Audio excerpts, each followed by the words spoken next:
The National Desk, America's News Now.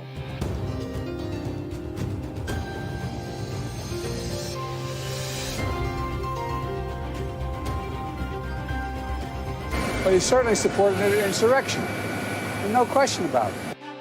Hard from the Colorado primary, or is he? Where things stand for Donald Trump and the political rivals who want to beat him. Israel does not have to choose between removing the threat of Hamas and minimizing the toll on civilians in Gaza. It has an obligation to do both. Passing a grim threshold, the death toll in Gaza has exceeded 20,000 as we learn what the IDF forces say they've found. And as one side of the country remains underwater, new flood warnings emerge for the other, where the next storm is expected and how many are in the flood zone. This is the National Desk, America's News Now. I'm Amira David. A drastic judicial overreach or the protection of our democracy as we know it. Reactions to the ruling by the Colorado State Supreme Court to remove Donald Trump for the state's primary ballot are pouring in as we speak.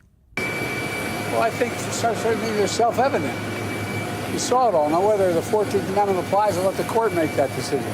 But he certainly supported an insurrection. There's no question about it. None. Zero. I'm critical of the opinion out of the Colorado Supreme Court. I don't think that's following the Constitution. I think that's stretching the bounds of the 14th Amendment unconstitutionally. The Colorado State Supreme Court stayed its own decision until January 4th in case the U.S. Supreme Court takes up an appeal. Colorado plans to print their primary ballots on January 5th, 3 months before their voters head to the polls for a March 5th primary. Many states are watching how the Supreme Court reacts. Currently, 13 states have legislation in the courts also seeking to bar former President Trump from their state ballots. In Maine, Secretary of State Shenna Bellows is expected to rule soon on whether to allow Donald Trump to be on the Maine primary ballot. A hearing was held last Friday to determine whether or not the secretary had the ability to remove Trump. Whatever her decision is, an appeal is likely. Meanwhile, as we wait for the legal process to play out, Donald Trump's primary opponents are rushing to his defense. The National Desk's Atra El-Nashar has a look at how this first of its kind ruling is shaking up the presidential race.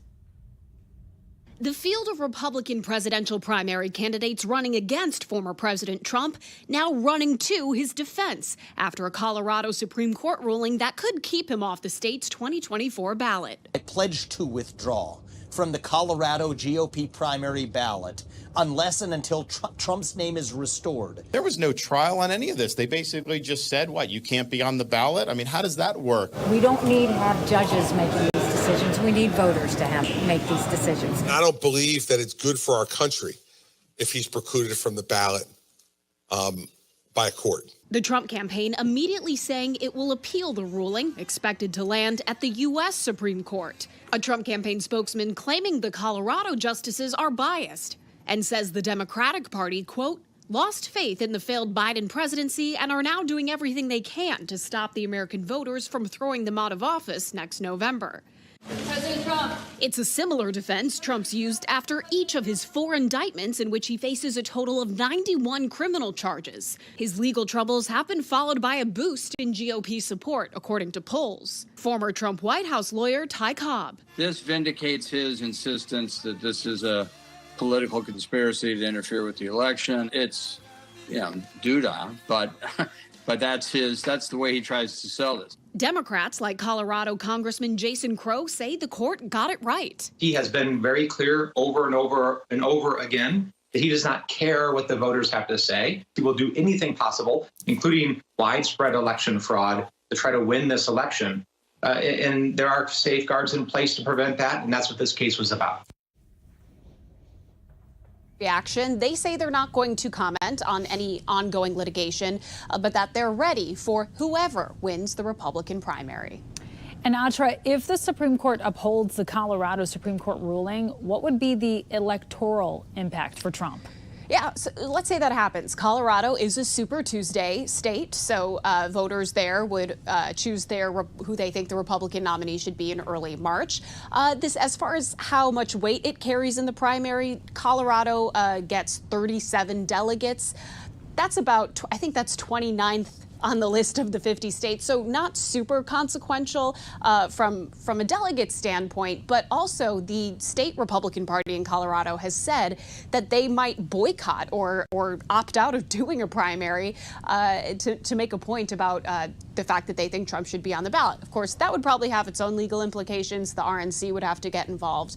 But as for a general election, Colorado's a pretty safe blue state historically, so that likely wouldn't, play too much in, tipping the scales of the results of the election. Should this, again, Trump's name not be on the ballot, should it be a Biden-Trump rematch? But really, I think the most immediate fallout from this could be if other states where there are pending cases or people are trying to get Trump off the ballot and elsewhere, if the Supreme Court upholds this Colorado ruling, if other states would mimic that. Atra Al-Nashar reporting in Washington, D.C. for us. Thank you so much. Thanks. Much of New England today still assessing the damage from a storm that pummeled the region on Monday, killing at least 5 people. Some of the worst damage can be seen in Maine, where hundreds of thousands are now still without power. The state's governor has declared a state of emergency to assist with recovery efforts, but she warns that it will still take days for floodwaters to recede. Look, I understand how frustrating the situation can be and how tempting it may be to get back onto the road and try to continue life as normal. But please do not tempt fate. Meanwhile, on the other side of the country, up to 20 million people under flood warnings. Forecasters describe an intense storm bringing really heavy rain, wind, and lightning to Southern California this week. 4 to 8 inches of rain possible in higher terrain. Los Angeles can expect 2 to 5 inches through Friday. Central and Southern California should prepare for travel delays, road closures, and flooding. On day 75 of a bloodied conflict that has taken the lives of countless men, women, and children, truce talks to curb the hostilities in Gaza moving forward. In a positive sign, both parties are at the table. A top Hamas political leader was in Egypt today meeting with officials as it considers at least one publicly revealed offer. Israel now proposing a halt in the fighting, at least 1 week of a halt in fighting in exchange for 40 hostages. Remember, 129 hostages remain in Gaza right now, 8 of which are said to be Americans. Hamas has long said it won't come to the table unless Israel is willing to negotiate a full stop end to the war, though its response to Israel's most recent offer now remains unclear. Meantime, on the ground, hostilities maintain their hold on the Palestinian enclave. You're looking at the aftermath of strikes in northern Gaza's Jabalia, where at least 46 people were killed, dozens wounded, according to the health ministry in Hamas-run Gaza. The casualties from those strikes officially bringing the death toll now to over 20,000 people, most of which are women and children, the health ministry says. The rising death toll coming as Secretary of State Antony Blinken reiterates the pressure he says the U.S. is putting on Israel to transition into a different phase of war that better prioritizes the lives of civilians. We expect to see and want to see a shift to more targeted operations with a smaller number of forces that's really focused in on dealing with the leadership of Hamas, the tunnel network, and a few other critical things. In addition to curbing casualties, pressure mounts on the U.S. to help curb a starvation and dehydration crisis currently plaguing Gaza. UNICEF reports children in Gaza are getting just 10% of the water they would normally use, leaving them with barely a drop to drink. Meantime, the highly anticipated vote on a UN resolution calling for a halt to the fighting and a surge in aid deliveries gets delayed yet again in an effort to avoid a U.S. veto. The delay happening at the request of the U.S. to allow for more time to negotiate the resolution's language. There have been multiple delays for the vote, originally scheduled for Monday, potentially signaling the United States' reluctance to show a rift with Israel. In the 75 days since Israel declared war, the U.S. has either vetoed or rejected all proposed resolutions that would force Israeli officials to change their strategy. That vote now expected to take place on Thursday. Despite increasing criticisms, Israel says it will press forward in its goal of dismantling Hamas, reporting its forces have discovered about 1,500 tunnel shafts and underground passages in Gaza since the start of their ground offensive, saying they were located under civilian institutions. Those reports not independently verified. As one war continues, another war, meantime, awaits Israel in the north. Meantime, here at home, protests to the war in Gaza more frequently emerging in all forms, including in Washington, D.C., where someone wrote the words "Free Gaza" along with red paint in and around the Lincoln Memorial. Right now, parts of the monument blocked off as crews work to remove the graffiti. The U.S. Park Police say they expect it to take a couple of days to clean as police investigate who may be behind the vandalism. And more information emerging in the FBI's investigation into the false bomb threats to Jewish synagogues across the country. The FBI says as many as 300 incidents occurred from Friday into Monday in as many as 30 states. ABC News reporting the FBI said in a confidential memo to law enforcement agencies that it appears the perpetrators of these threats are connected and appear to be originating from outside the United States. Rite Aid, it is barred from using facial recognition technology for at least the next 5 years. This as part of a settlement with the Federal Trade Commission. The FTC says the pharmacy used the software to identify likely shoplifters, but led to false positives that were racially biased. Rite Aid says it is glad to reach an agreement, but disagrees with the claims. A Confederate statue in Arlington National Cemetery was removed just after sunrise this morning. The planned removal on Monday was paused by a federal judge, but a ruling yesterday allowed the removal to resume. The statue was unveiled in 1914 and is now being moved to land owned by the Virginia Military Institute at a battlefield historical park in the Shenandoah Valley. Coming up, the blunt comments we've just learned China's leader made to President Biden at their meeting last month. Then reaction to Hunter Biden returning to Washington on Marine One just a week after defying a congressional subpoena. Plus, experts debate how accurate field sobriety tests are as officers work to get drunk drivers off the roads. We're back in 90 seconds.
Well, right now, new insights on the comments that Chinese President Xi made to President Biden at last month's summit, reportedly telling the president that China will reunify with Taiwan, but that the timeline has not been determined. China had already made these intentions public, and U.S. officials say they were not surprised by the comments. Xi told Biden the country would prefer a peaceful unification. The U.S. is coordinating with South Korea and Japan after a recent intercontinental ballistic missile test by North Korea. Today, the U.S. flew long-range bombers as part of the joint military drills. South Korean officials said the goal was to help the three countries work together to defend against North Korean nuclear threats. 10 Americans imprisoned in Venezuela, at least 6 of whom were wrongfully detained, have been released and are coming home. The Biden administration has confirmed they have agreed to release Alex Saab, a close ally of Venezuelan President Nicolas Maduro, as part of that trade. The deal comes after the U.S. relaxed sanctions on Venezuela in October, when Maduro's government agreed to work toward holding fair elections in 2024. It looks good. It looks like Maduro so far is keeping his commitment on a free election. It ain't done yet. Got a long way to go, but it's good so far. Saab was arrested in 2020 on a charge of conspiracy to commit money laundering. He had been awaiting trial in a Miami federal court. The IRS is waiving around $1 billion in penalty fees for some taxpayers. It applies to those who failed to pay back taxes totaling under $100,000 a year for tax years 2020 and 2021. The IRS said one reason is because of pandemic-related disruptions, leading the agency to temporarily stop notifying people that they owed money. Americans are feeling confident this holiday shopping season. On top of that, consumer confidence up for the second straight month. The confidence index reaching 110 points, up 9 points from November and more than 5 points better than expected. It's the highest number since the summertime. Consumer spending accounts for close to 70% of economic activity. Meanwhile, Hunter Biden is back in Washington, D.C. as his legal battles continue to mount. Here's national correspondent Kayla Gaskins with more.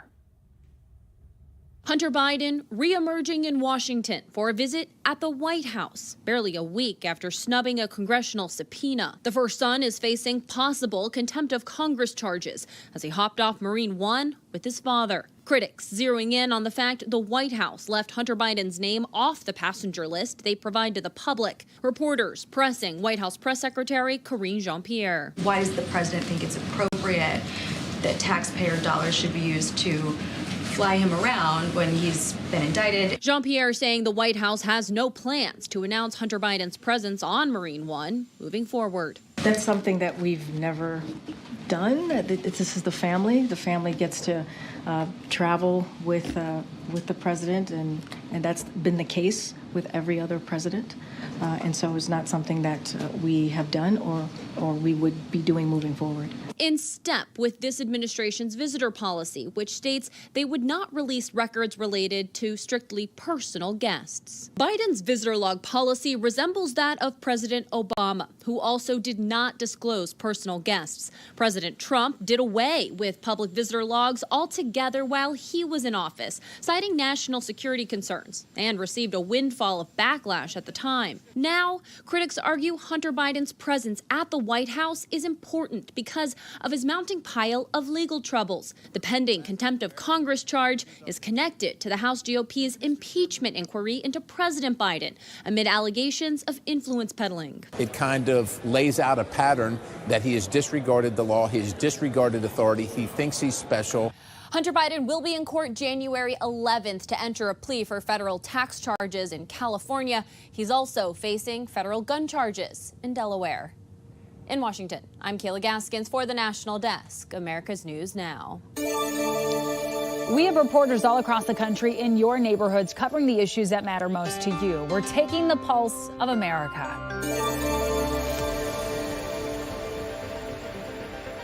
At the start of the new year, SB 2, a new state gun safety bill, will become law. It's in response to the Supreme Court ruling expanding people's rights to carry firearms in public nationwide. The bill aims to create new hurdles for anyone seeking a concealed carry weapon permit by establishing a more rigorous background process, including stronger safety and training requirements on the proper handling, loading, unloading, and storage of firearms. It will raise the carry permit age from 18 to 21 and will double the amount of training for new applicants from 8 to 16 hours and for those renewing permits from 4 to 8 hours. Perhaps most significantly, carrying a concealed firearm into a business was previously legal unless the establishment posted a sign prohibiting firearms. However, SB 2 reverses that.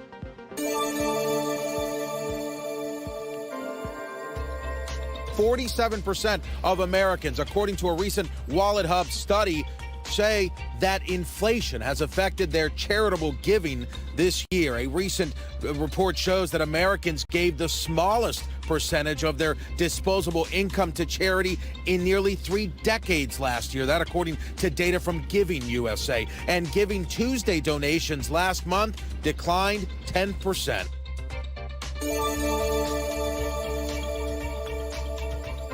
I'm thinking we did all this work and all this advocacy for 2.5 years just for him to sit in a different cage in a different country. But nothing's really changed.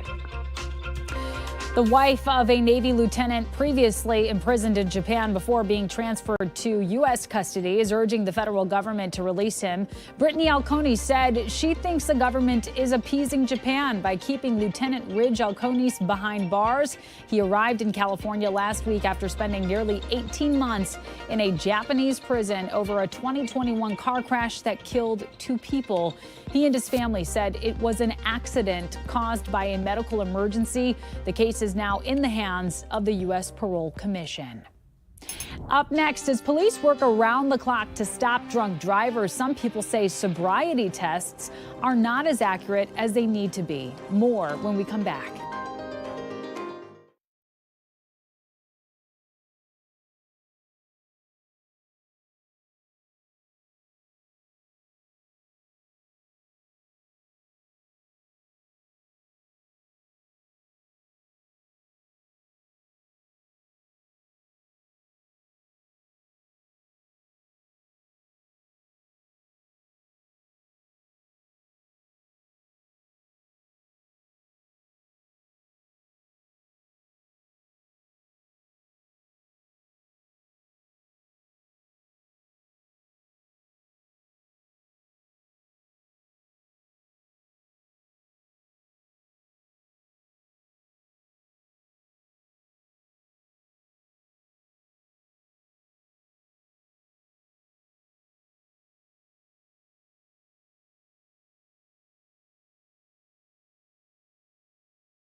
According to the National Highway Traffic Safety Administration, traffic deaths from drunk driving accidents spike each year around the new year, with as much as a 33% increase in incidents around the holiday when compared to the rest of the year. But as police around the country work to get drunk drivers off the roads, questions are rising about how accurate field sobriety tests really are when arresting suspected drunk drivers. The National Desk's Mariah Medina has the story.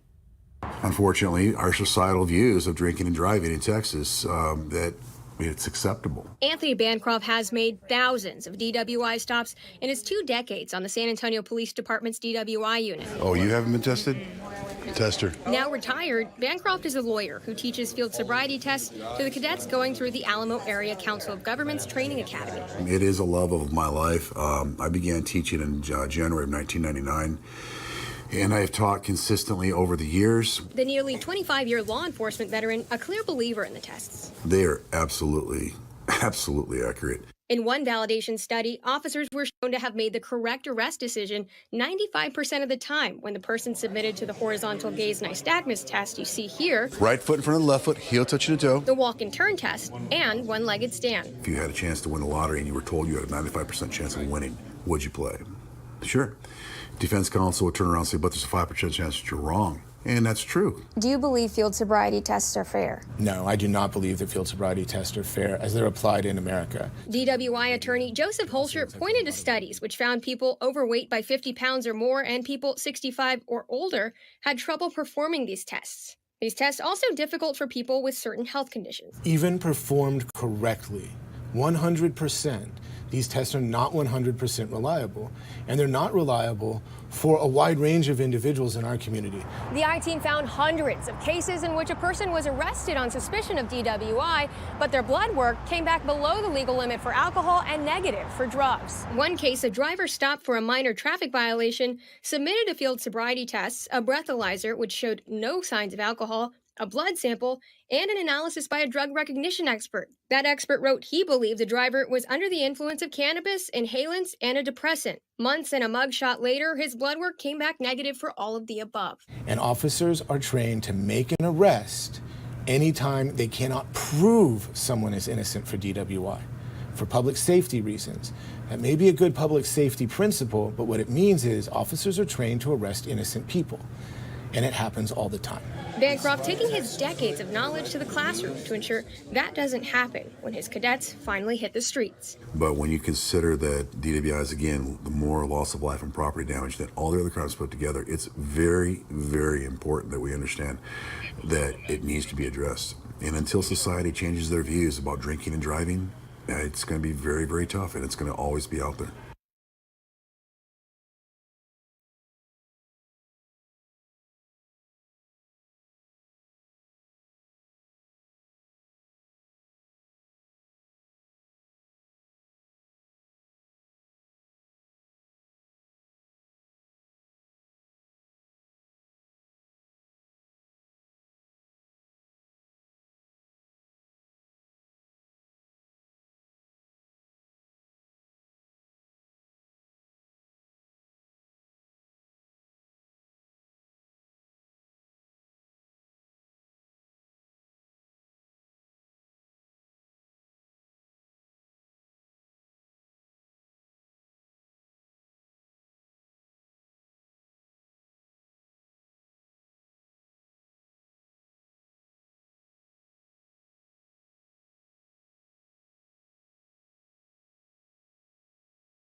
Well, no one struck it rich on Monday's drawing, so the Powerball jackpot is now at $572 million for a 30-year annuity, or a lump sum of $286 million for those of you who may be playing tonight. This is the fourth time this year the top prize in the lottery is over $500 million. Good luck if you're playing. It could be a very happy holiday for the holder of the right numbers. And that does it for this edition of the National Desk. We do invite you to join us again this evening for more coverage on America's top stories. I'm Amira David. Thank you so much for watching.